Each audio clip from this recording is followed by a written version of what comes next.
ছিল, দেখেন তো চিনতে পারেন কিনা? ফজরের নামাজের পরে যায় নামাজ খুঁজতো, আর একজন তো রাতভর 70 রাকাতের উপরে তাহাজ্জুদ করে ফেলাতো, ছিল তো।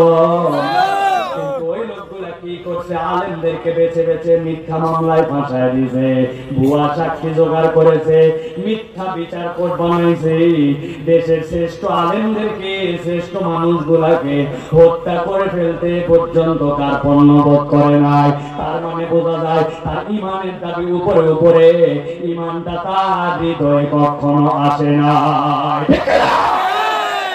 আল্লাহ রাব্বুল আলামিন এই জন্য বলছেন, বান্দা তুমি যদি পথের দিশা পেতে চাও, তাহলে তোমার হৃদয় থেকে কোরআনকে গ্রহণ করতে হবে, অন্তর থেকে ওই কোরআনের গ্রহণ করার পরে তোমার মুখ যেরকম রিফ্লেক্ট করবে ওইটা, তোমার দুনিয়াবি যে কাজ থাকবে সেইটার চর্চার মধ্যে তোমাকে ঢুকতে হবে। কেবলমাত্র তুমি যদি ফাও ফাও দাবি করো আমি ইমানদার, আমি ইমানদার, তাহলে এই ইমানের দাবি আল্লাহর কাছে কোনো দাম নাই।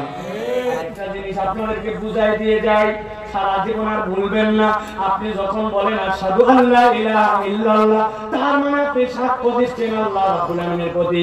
কিন্তু আবার যখন আপনি ভিন্নভাবে বলেন আমানতু বিল্লাহি ওয়া মালাইকাতিহি ওয়া কুতুবিহি, আশহাদু আল্লা ইলাহা ইল্লাল্লাহ আর আমানতু বিল্লাহর মধ্যে পার্থক্য আছে।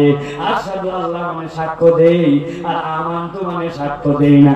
আমানতু মানে আমি রব্বুল আলামিন তোমার প্রতি বিশ্বাস এনে ফেললাম, তোমাকে মেনে নিলাম, ওয়া মালাইকাতিহি ফেরেশতাদেরকে মেনে নিলাম, ওয়া কুতুবিহি এই কিতাবের ভিতরে যা কিছু আছে সবগুলা মেনে নিলাম।